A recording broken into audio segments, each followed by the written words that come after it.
Welcome to the third quarter 2023 Arista Networks financial results earnings conference call. During the call, all participants will be in a listen-only mode. After the presentation, we will conduct a question-and-answer session. Instructions will be provided at that time. If at any time during the conference you need to reach an operator, please press the star followed by 0. As a reminder, this conference is being recorded and will be available for replay from the Investor Relations section at the Arista website following this call.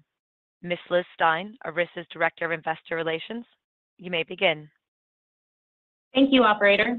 Good afternoon, everyone, and thank you for joining us. With me on today's call are Jayshree Ullal, Arista Networks President and Chief Executive Officer, and Ita Brennan, Arista's Chief Financial Officer. This afternoon, Arista Networks issued a press release announcing the results for its fiscal third quarter ending September 30th, 2023. If you would like a copy of the release, you can access it online at our website.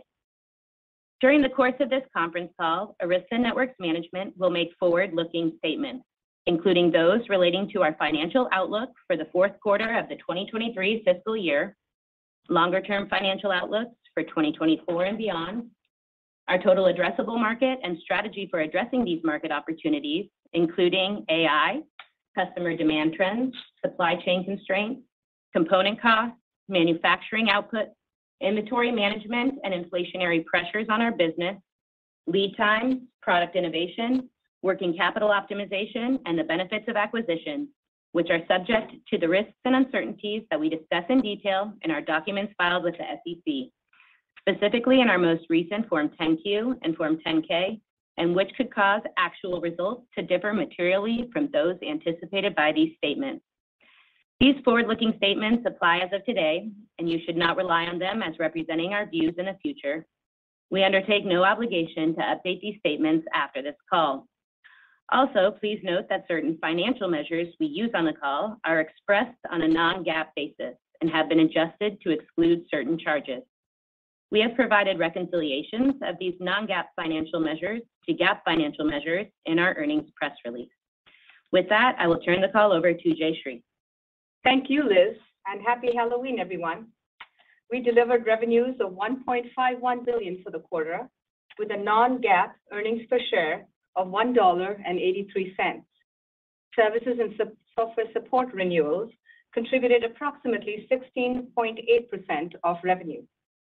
Our non-GAAP gross margins of 63.1% was influenced by improving supply chain overheads and higher enterprise contribution. As we have said before, gross margins have consistently improved every quarter this year and will stabilize next year in 2024. International contribution registered at 21.5%, with the Americas at 78.5%. As predicted, Arista's supply chain and lead times are improving steadily in 2023, and we expect it to normalize in 2024. We are now projecting 33% annual growth versus our prior Analyst Day forecast of 25% growth for the 2023 calendar year. During the past year, our Cloud Titan customers have been planning a different mix of AI networking and classic cloud networking for their compute and storage clusters. Our historic classification of our Cloud Titan customers has been based on industry definition of customers with or likely to attain greater than 1 million installed compute servers. Looking ahead, we will combine cloud and AI customer spend into one category called Cloud and AI Titan sector. And as a result of this combination, Oracle OCI becomes a new member of the sector, while Apple shifts to cloud specialty providers. This new Cloud and AI Titan sector is projected to represent greater than 40% of our total revenue mix due to the favorable AI investments expected in the future. In terms of enterprise momentum, Arista continues to focus on multi-domain modern software with architectural superiority based on our single EOS extensible operating system and CloudVision stack. This is truly a unique foundation and differentiator. We have demonstrated our strong execution and uncompromised quality with predictable release cadence that our customers have come to enjoy and appreciate. the power of our one consistent software stack across a breadth of use cases, be they WAN routing, campus, branch, or data center infrastructure, is truly unmatched by our industry peers. Let me illustrate with a few customer wins.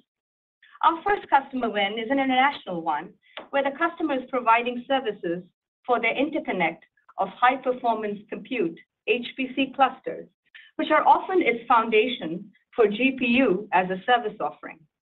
Arista's Ethernet modular switch, coupled with EOS, created a perfect combination of a switching platform with real-time telemetry, leveraging our EOS state-driven publish-subscribe model. Our next win showcases our expansion of Arista in the public sector with their AI initiative. This grant-funded project utilizes Arista's simplified operational models with Cloud Vision. New AI workloads require high scale, high radix, high bandwidth, and low latency, as well as a need for granular visibility. This build-out of a single EVPN VXLAN-based 400 gig fabric is based on deep buffer spines and underscores the importance of a lossless architecture for AI networking.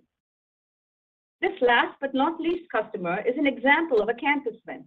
A couple of years ago, the customer was looking to do a complete refresh of their aging campus network, which comprises of 4 major headquarter campuses and several remote sites.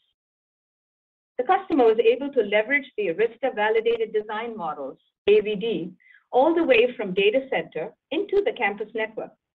The customer chose Arista because they were able to offer best-of-breed operational excellence as well as security with our Zero Trust AVA sensors for threat mitigation across the entire campus of wired switches. Arista's innovative macro segmentation, MSS, combined with leaf access and core spine, delivered a compelling 2-tier cognitive campus solution. These 3 customers illustrate our power of the platform and software innovations for a modern network model with a low total cost of operations. We are pleased with our trajectory, setting the gold standard in our industry with the lowest CVEs and vulnerabilities and the highest Net Promoter Score for cloud networking. And with that, I'd like to hand to Ita, our CFO, for financial specifics. Thanks, Jayshree, and good afternoon. This analysis of our Q3 results and our guidance for Q4 23 is based on non-GAAP. It excludes all non-cash stock-based compensation impacts, certain acquisition-related charges, and other non-recurring items. A full reconciliation of our selected GAAP to non-GAAP results is provided in our earnings release. Total revenues in Q3 were $1.51 billion, up 28.3% year over year, and well above the upper end of our guidance of $1.45 to $1.5 billion. Services and subscription software contributed approximately 16.8% of revenues in the third quarter, up from 15.2% in Q2. International revenues for the quarter came in at $324.7 million, or 21.5% of total revenue, up from 20.9% last quarter. This quarter-over-quarter increase largely reflected a healthy contribution from our enterprise customers in EMEA and APAC, and some reduction in domestic shipments to our Cloud Titan customers. Overall gross margin in Q3 was 63.1%, well above guidance of approximately 62%, and up from 61.3% last quarter. We continue to see incremental improvements in gross margin quarter over quarter, with higher enterprise shipments and better supply chain costs, somewhat offset by the need for additional inventory reserves as customers refine their forecasted product mix. Operating expenses for the quarter were $255.6 million, or 16.9% of revenue, down from last quarter at $287.3 million. R&D spending came in at $164.4 million, or 10.9% of revenue, down from $188.5 million last quarter. This primarily reflected increased headcount, more than offset by lower new product introduction costs in the period. Sales and marketing expense was $79 million, or 5.2% of revenue, consistent with last quarter, with increased headcount and some reduction in product demo costs. Our G&A costs came in at $12.1 million, or 0.8% of revenue, down from last quarter and reflecting the recovery of some bad debt amounts recorded in prior periods.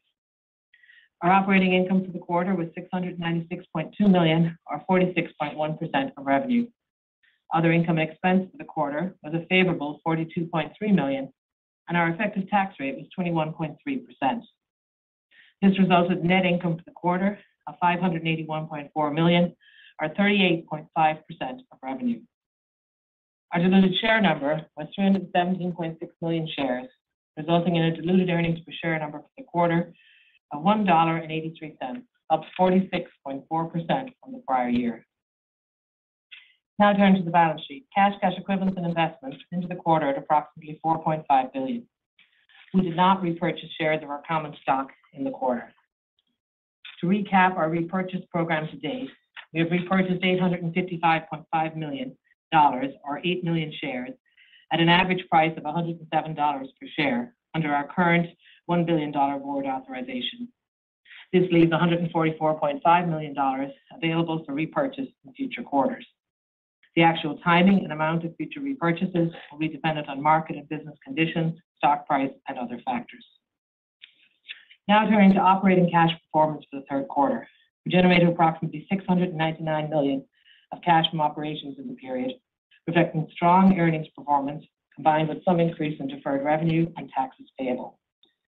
DSOs came in at 51 days, up from 49 days in Q2, reflecting the strong collections quarter and a good linearity of billings. Inventory turns were 1.1 times, down from 1.2 last quarter. Inventory remained flat to last quarter at $1.9 billion, reflecting the ongoing receipt and consumption of components from our purchase commitments and an increase in switch-related finished goods.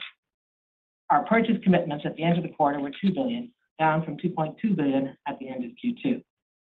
We expect the overall purchase commitment number to continue to decline as we further optimize our supply position. However, we will maintain a healthy position related to key components, especially as we focus on new products. Our total deferred revenue balance was $1.195 billion, up from $1.085 billion in Q2. The majority of the deferred revenue balance is services related and directly linked to the timing and term of service contracts, which can vary on a quarter-by-quarter basis. Our product deferred revenue balance increased by $47 million from last quarter. Accounts payable days were 44 days, down from 57 days in Q2, reflecting the timing of inventory receipts and payments. Capital expenditures for the quarter were $11.2 million. Now turning to our outlook for the fourth quarter.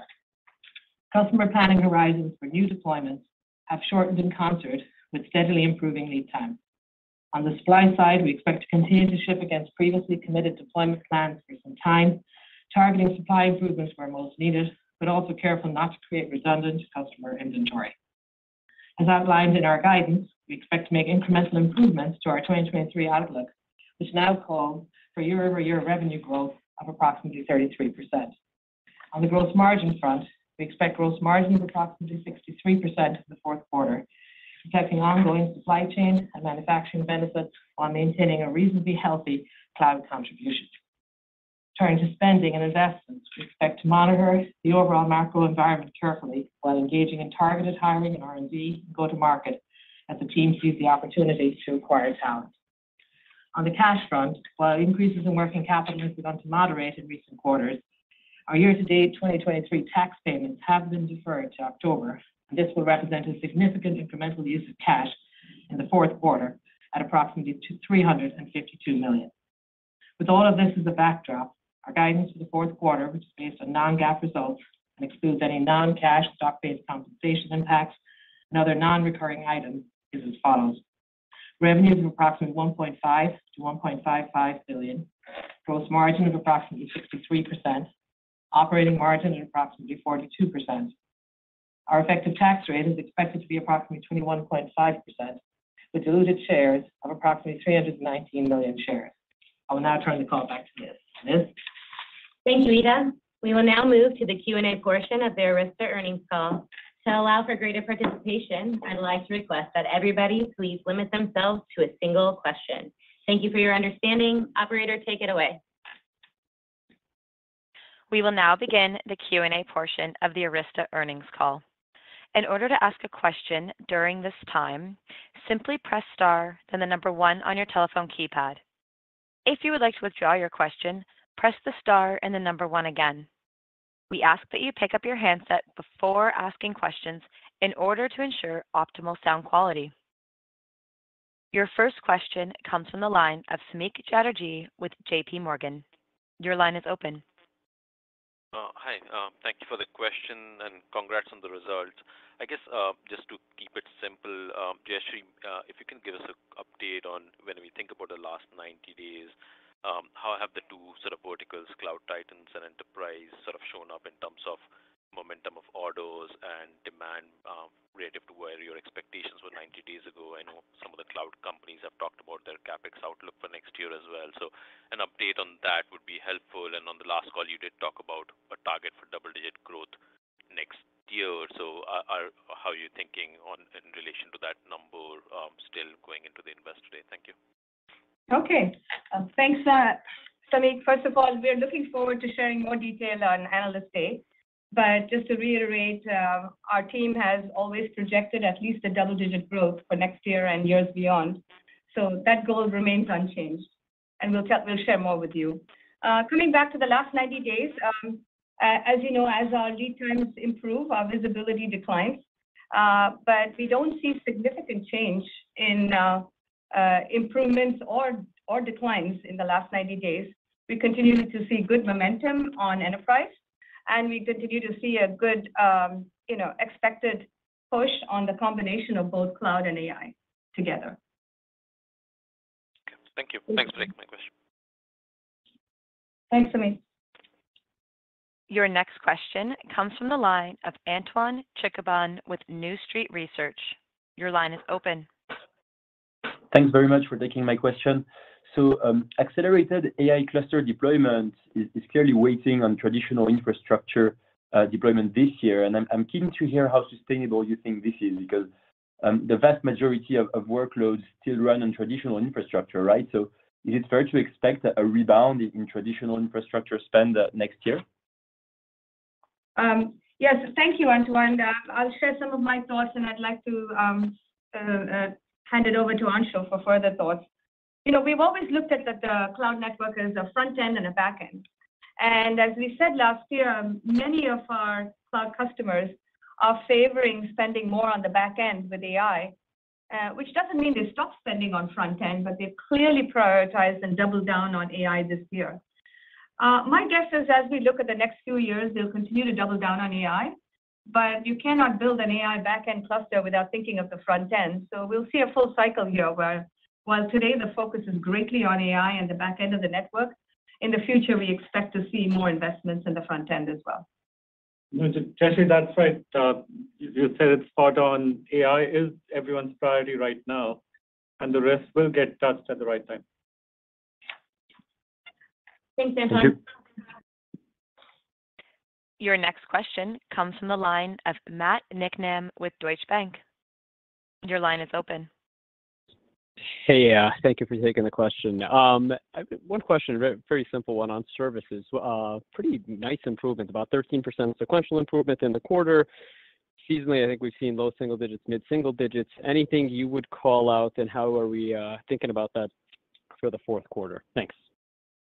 Yeah, look, I think every now and again you see kind of a pop on the services line. It's usually, either somebody has consumed services faster than they intended to, or we've been negotiating a contract, and then when we do actually finally sign the renewals contract, there's some flush of prior periods into the quarter. So if you look back historically, you'll see that happens from time to time. I don't think it changes the kind of fundamental, growth in services. We've talked about this kind of mid to maybe a little bit higher teens growth on an ongoing basis year over year. I don't think it changes that. It's just we do have these little spikes from time to time.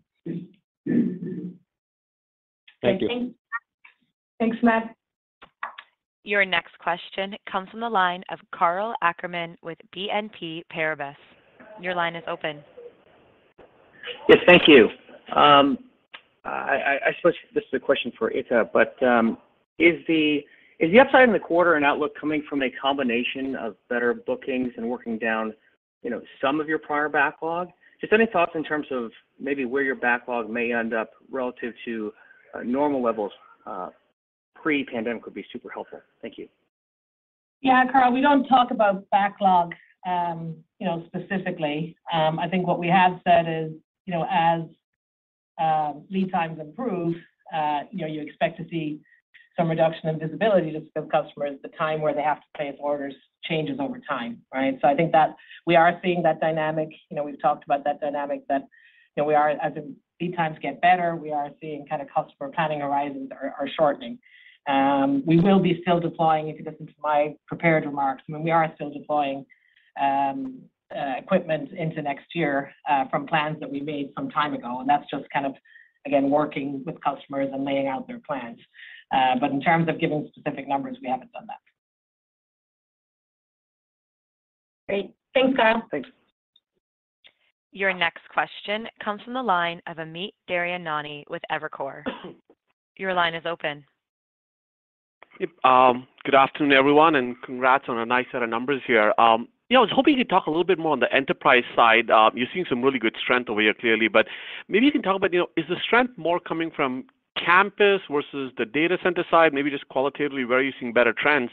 And really, the context of this is, I think a lot of your peers are seeing a very severe drop in their growth rates as their backlogs have gone away. You don't seem to be having that issue. So I'm wondering, what is the offset to that and what's enabling the growth? And to the extent you can talk about campus versus the data center, that would be really helpful. Thank you.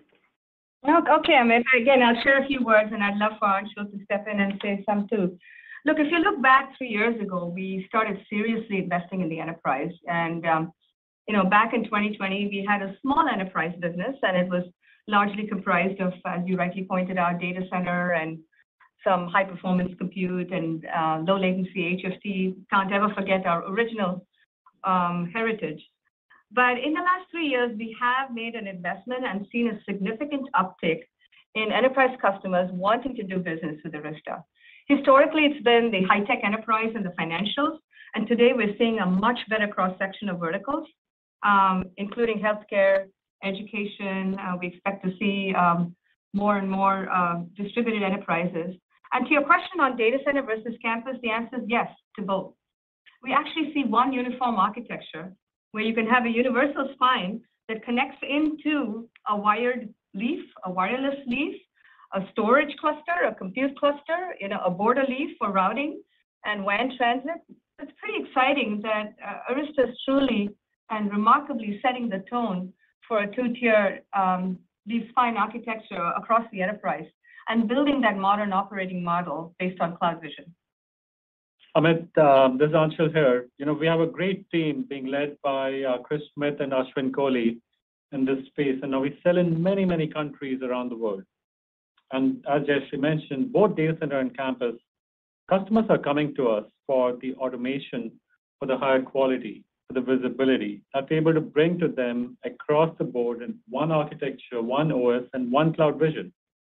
That message resonates with every CIO today, and they are no longer worried about Arista being this new kid on the block that's a risky move for them. We are, in fact, becoming the de facto, and they like it. So which is why the momentum just continues. It's good execution by the team and getting to more and more customers around the world.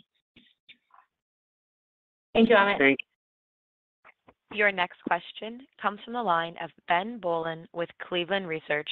Your line is open. Thanks for taking the question. Good evening, everyone. Jayshree and Anshul, I was hoping you might be able to comment a little bit about your thoughts as you make progress in the back-end network around GPU cluster opportunity, how you see that developing versus what you've shared with us previously, and any color in particular around both pre-existing and the opportunity for net new wins would be helpful. Thanks. Sure. Again, this is an area that Anshul lives and breathes more than I do, so I'll give you some executive comments. But Ben, as I see it, the back-end network was something we didn't even see a few months or years ago, and was largely dominated by InfiniBand. Today, if I look at the 5 major designs for AI networking, one of them is still very InfiniBand dominated. All the others we're looking at are adopting a dual strategy of both Ethernet and InfiniBand. So I think AI networking is going to become more and more favorable to Ethernet, particularly with the Ultra Ethernet Consortium and the work they're doing to define a spec. You're going to see more products based on UEC. You're going to see more of a connection between the back end and the front end using IP as a singular protocol. And so we're feeling very encouraged that, especially in 2025, there will be a lot of production rollout of back-end and, of course, front-end based on Ethernet. Over to you, Anshul. Sure. Thanks, Jayshree. When our Cloud Titan customers, as well as the specialty providers, have been great partners of ours. So the level of partnership and co-development that's going on in this space is high. It's just like in previous cycles, previous products that we've done with them. There's a lot of fine-tuning needed in these backend networks to get the maximum utilization of the GPUs. And as you know, we are good at these engineering projects. So the teams are enjoying it. The activity is much, much higher than before. And the goal is to scale these clusters as quickly as possible so our customers can run their jobs faster. Feeling good about it. You've heard comments from Jayshree as well in the past, and you hear more on the analyst day on this topic too, but all good on the activity front over here. Thank you. I think one thing to just add is the entropy and efficiency of these large language models and the job completion time is becoming so critical that it's not just about, packet latency, it's really about end-to-end latency. And this is something our team, especially our engineers, know a lot about from the early days. So we're really working this end-to-end. Thanks, Ben. Your next question comes from the line of Aaron Rakers with Wells Fargo. Your line is open. Yeah, thanks for taking the question. I just want to kind of dovetail off that last question a little bit. I know, Jayshree, last quarter, I think it was you commented that you'd expect to see pilot deployments for these AI opportunities in 24 and then meaningful volume in 2025. First of all, do you reaffirm that view, or has that changed at all? And then, on that, can you give us some context of how you see network spend intensity for these AI fabrics relative to, I think in the past, it's been kind of high single-digit % of compute spend on networking in classical cloud infrastructure environments? Yeah, well, first of all, Aaron, the first question is easy. I reaffirm that view and more later on November 9th at our Analyst Day. So if I tell you everything now, you may not attend that session.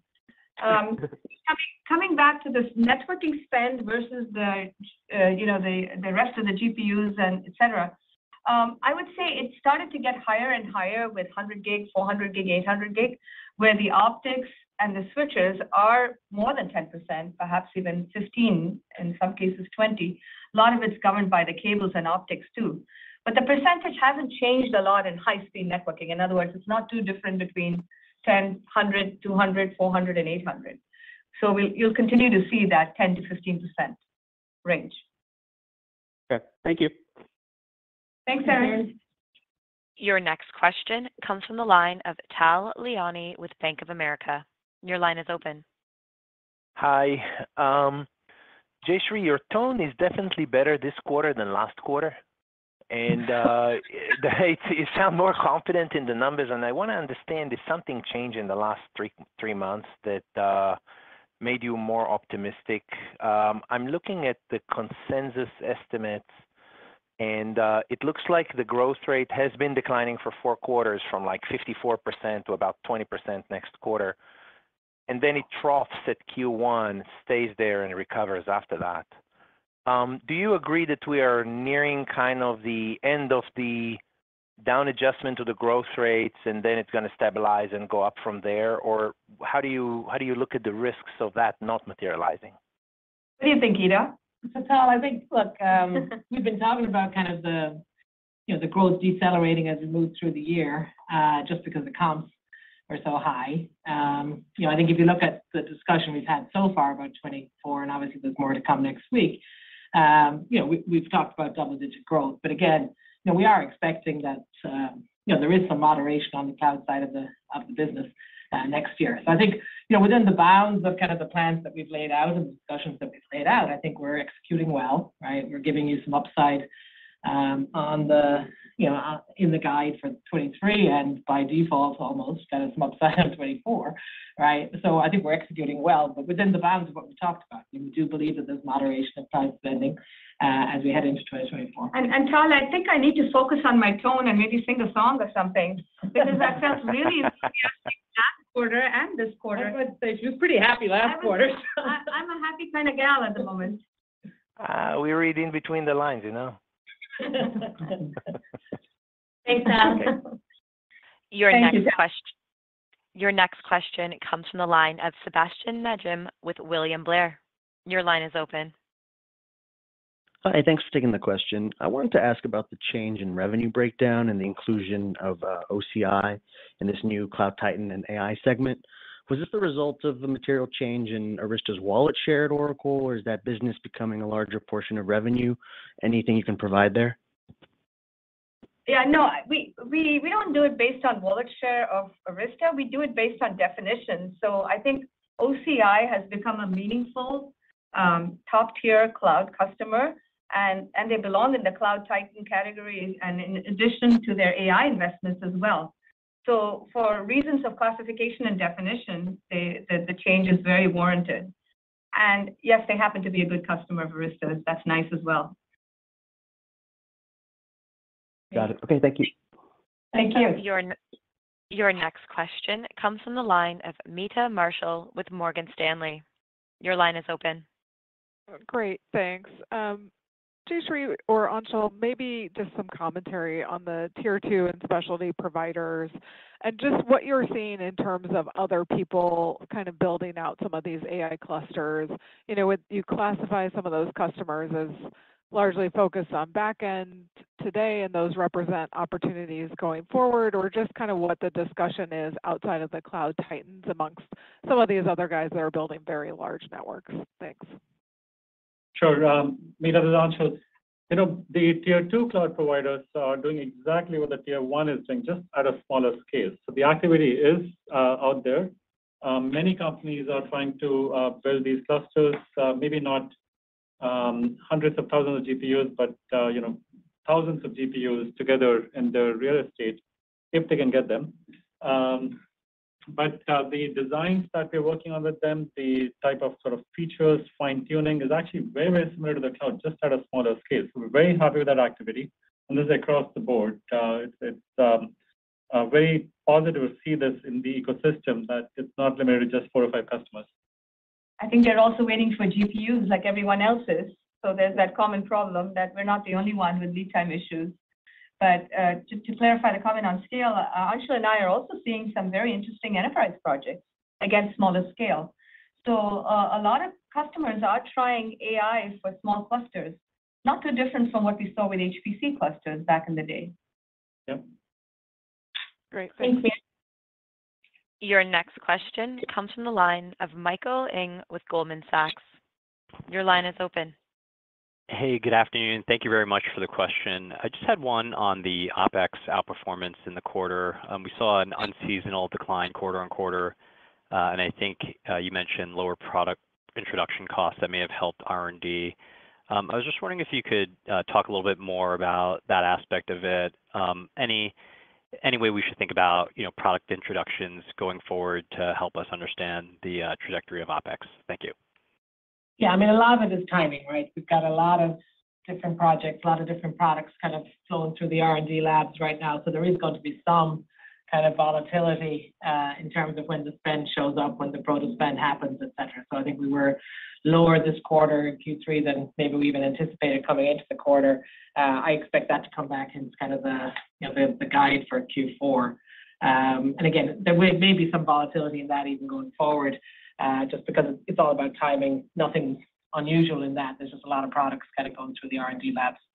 So Michael, when the chips are down, our spending's down, but when the chips come on hot, our spending gets hot too. So expect our prototype to have some high variability. And we've got a lot of new products in the pipeline that Andy, Anshul, Ken, you are all working on. So we expect that number to go up over the next 4 quarters. Great, very helpful. Thanks, Jayshree. Thanks, Jayshree. Right, that's part of it.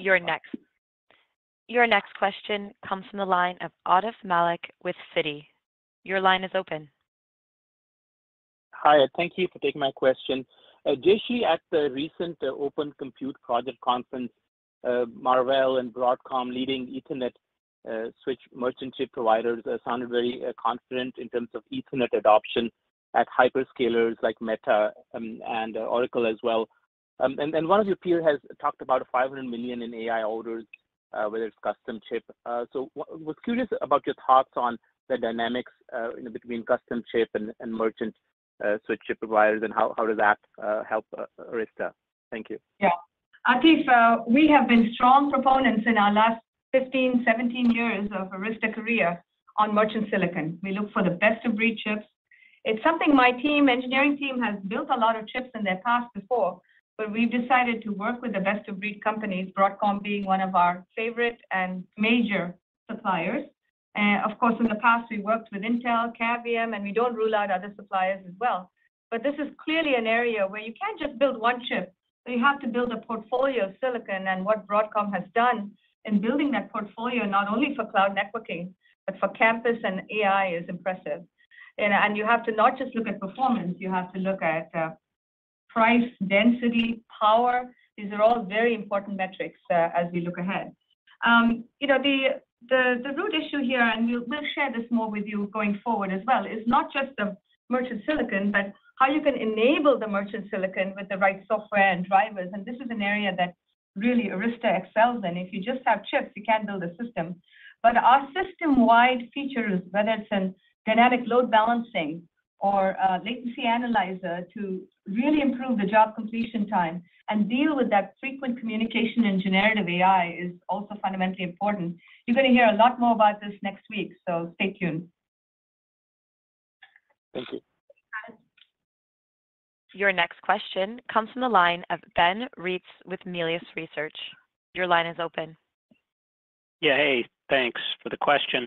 Jayshree, Anita, can you discuss a little more your gross margin commentary that it should moderate next year from the 63 levels in the back half?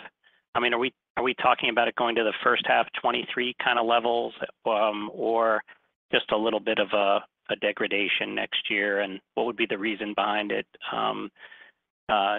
Other than lead times, is there any other mix or other issues that would cause it to go down? Thanks.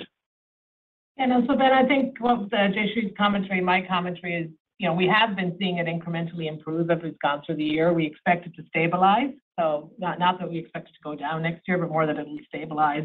And then it'll become more dependent on customer mix and other things again, similar to where we've been before. But obviously provides more outlook on discussion on this next week too. But no, the intention was not to say that we think it starts to decline again. It was more that we think it'll stabilize after a period where we've been seeing these incremental improvements. Okay, thanks a lot. Appreciate the color. Thanks, Ben. Your next question comes from the line of Tim Long with Barclays. Your line is open. Thank you. Just wanted to hit on the Cloud Titan vertical or Cloud Titan AI vertical now, if I could. I think, one of your comments was down a little or something in the quarter. Could you just, two parts here, talk a little bit about that comment? Is this just timing, or are there some, different market share dynamics there? And then secondly, if you could talk a little bit about, opportunities at other hyperscalers. I know that's something where there's been trial activity and potential, and sounds like it might take a little while, but any updates on other Cloud Titans that could become larger customers? Thank you. And just in terms of cloud, I mean, it's going to be a good cloud year again in 2023 for us, I think. But we did come into the year saying we wanted, if we could, to balance supply a little bit towards enterprise, and we have been doing that, right? There's been some, you'll see it's not a huge mix shift, but there has been some mix shift towards enterprise when we can, and we're pleased that we've been able to do that. Anshul, I don't know if you want to take the other cloud. Sure. Tim, the engagement with other Cloud Titans who are customers, but small customers, is still very positive. They're good customers, as many of you know, in routed layers, backbone, WAN use cases as well. And then next week, we'll touch a little bit more on the whole build versus buy topic. Thanks, Tim. Your next question comes from the line of James Fish with Piper Sandler. Your line is open. Hey, ladies and Anshul, great quarter.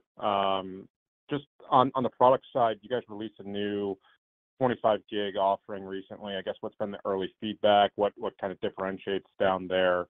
And Jayshree, just to clarify here, when you talk about that double-digit growth rate for next year and years beyond, are you talking a about a multi-year CAGR or for 24 specifically, and then for 25 and 26 and beyond? Just trying to clarify here. Thanks. Right. Okay. Well, Anshul, you want to answer the product question first? Sure. James, the recent announcement was the launch of our 25 gig ultra low latency switches. These are the 7130 series. And now the whole world can upgrade the high frequency trading infrastructure going from 10 to 25 at very, very low latency. You're talking about, with cross-point technology, you're talking about 7 nanoseconds. But we also now introduced layer 2, layer 3 features at about 100 to 130 nanoseconds in these products. And Anshul, just to put this in perspective, back in the day, it used to be 500 nanoseconds, That's right? right. It only keeps going down. Yeah, faster than the speed of light. And James, just to give you a clarification, I was saying as a company, Ida, myself, Anshul, we're aiming for at least double digits in 24 and years beyond. But I wasn't making any forecasts for exact numbers. Thanks, James. Your next question comes from the line of Ittai Kidron with Oppenheimer. Your line is open. Thanks, ladies. Quick question on gross margin. Nice improvements there. Ita, maybe you can go into the details of how much room is there more to go, and I'm just kind of wondering, with your customers now looking at your excellent financials and your recovering gross margins, what are the odds that pricing pressures start coming back, something you probably have not seen much in the last couple of years since COVID, now that margins are normalizing? Could prices come down potentially, perhaps even more specifically to the larger customers of yours? Yeah, I'll just start by saying prices are always coming down. As we go from one speed factor to another, between the SerDes technology and the density, the dollar per gigabit is always coming down. So pricing pressure doesn't change independent of our gross margin. We're always in competitive deals. Where the value really comes in, and again, as I alluded to this, is CapEx versus OpEx. We expect pricing to be reasonably stable, but we expect the operational cost to be significantly advantageous with the Arista technology. The TCO, because of singular cloud vision, because of our software-driven approach, because of the fact that we have single-digit vulnerabilities while our industry peers have 100 to 500 of them in a given 5-year factor. These are all now paying. Customers, enterprises especially, are very fatigued with the poor quality of our competitors and are paying a lot of attention to that and willing to pay for that quality. As Jayshree mentioned, but I want to emphasize this, the market is very competitive, and it has been ever since we started. So the gross margin that we report is not the reason why customers try to negotiate pricing. The gross margin is simply a result of what we've been executing on, and I think it will continue to be so. Very good. Thank you. Thanks, Ittai. Your next question comes from the line of Simon Leopold with Raymond James. Your line is open. Thanks for taking the question. I wanted to see if you would be willing to comment on your customer concentration year to date. I appreciate it can be lumpy quarter to quarter, but given sort of where you were in 2022, I'd just like to get a better understanding of what essentially the progress has been in 2023. And in that context, how big is enterprise as a % of revenue this year, year to date versus where it was last year? Thank you. Simon, we're very proud of our customers, even if they're concentrated. We love it. And as you know, the last year we had some outsized concentration. If I recall the numbers, Meta was at 26%, and what was Microsoft, Ida? Microsoft was 16 16%. or 17. Yeah. Well, while we expect due to many of the CapEx news you've seen and shift in AI spending, that it's possible they come down, but they're still going to be very strong, north of 10% contributors to our 2023 results. And we continue to, even as the denominator may get larger in the forthcoming years, we continue to look at them as two very important and strategic customers for us. Thanks, Simon. Your next question comes from the line of David Vaught with UBS. Your line is open.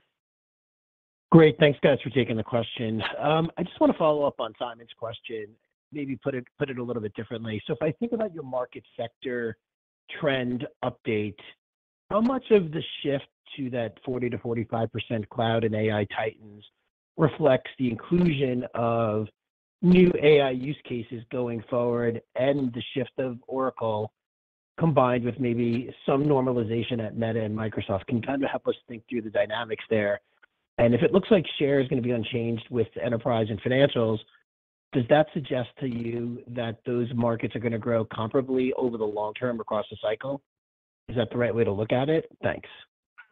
Yeah, David, your analysis is really deep on this one. Let me just say how innocently we reported this, which is Oracle is a greater than $1 million installed server company right now, and both their cloud spend as OCI and AI is significant, both as a company and for Arista.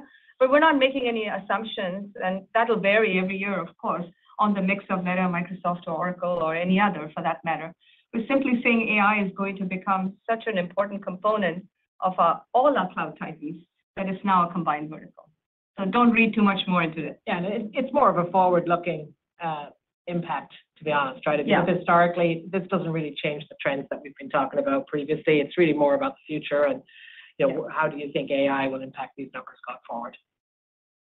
Yeah, AI is Great, too thanks, small to impact much right now, is right. You know that. But as it starts to become important, then this combined will go north of the 39% we have normally forecast. Great, understood. Thank you. Your next question comes from the line of Eric Suppiger with JMP Securities. Your line is open. Yeah, thanks for taking the question and congrats. I know you don't want to talk about backlog, but can you give us a sense at what point or at what time you think your book-to-bill will return back to 1 or greater than 1, or when will your lead times reach a normalized level? And then I have a quick follow-up after that. Definitely not going to talk about book-to-bill if we don't talk about backlog, Eric. So look, I think honestly, we're making improvements. Jayshree talked about how lead times are much improved, right? So we'll continue to do that. That's a positive thing for the customers and for the business.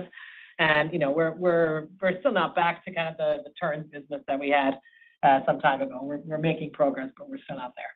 I just want to add that I'm very proud of the progress the team has made. When you look back a few years ago, we were short of components. We were making multi-year purchases. There was a risk of a very large exposure because you can't get all these forecasts right. And then obviously the mix changes from time to time, especially with the cloud and AI. So it's very hard to measure our business on, book-to-bill and backlog at a given time. But you have to look at it as an overall multi-year trend. Yeah. Can you comment then on just when will the lead times be at a normalized level? Yeah, and I think we said this. It's been improving consistently, and we expect it to be normalized, just like our gross margins in 2024. All right, very good. Thank you. Operator, we have time for one last question.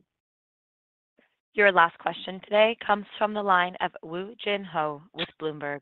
Your line is open. Oh, great. Thanks. I made the cut. Happy Halloween, folks.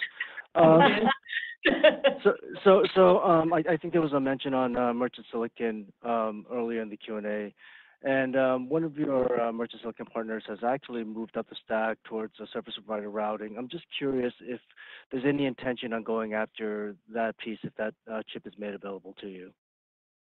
Sure. Woojin, I believe you're referring to the latest announcement at Broadcom on their 25.6T Jericho chip that was announced recently. Yep, the Qumran 3D. Qumran 3D, exactly. So it's the same family, same features. And as you know, we've been a great partner of Broadcom for a long time, and we'll continue to build new products. This is not a new entry, so to speak. We've been building these products that can be used as switches or routers for a while, and the bandwidth just doubled, going to now 25.6T. So you can expect some products from us in the future with those variants as well. But really, nothing really changes. Just innovation continues, and merchant silicon continues to succeed. And the investments, Woojin, we have made in our routing stack over the last 10 years, I want to say, has just gotten better and stronger. Powering the internet, powering the cloud, powering the AI, these are hard problems. And they require thousands of engineers of investment to build the right VXLAN, BGP routing, EVPN, et cetera. So it's not just the chip, it's how we enable the chip to do these complicated routing algorithms. Thanks, Thank you. Vijay. Thank you. This concludes the Arista Networks third quarter 2023 earnings call. We have posted a presentation which provides additional information on our results, which you can access on the Investors section of our website. As a reminder, Arista will be hosting our 2023 Cloud and AI Innovators Analyst Day on Thursday, November 9th. If you are interested in attending virtually, you may register from the Investors section of our website. Thank you for joining us today, and thank you for your interest in Arista. Thank you for joining. Ladies and gentlemen, this concludes today's call. You may now disconnect.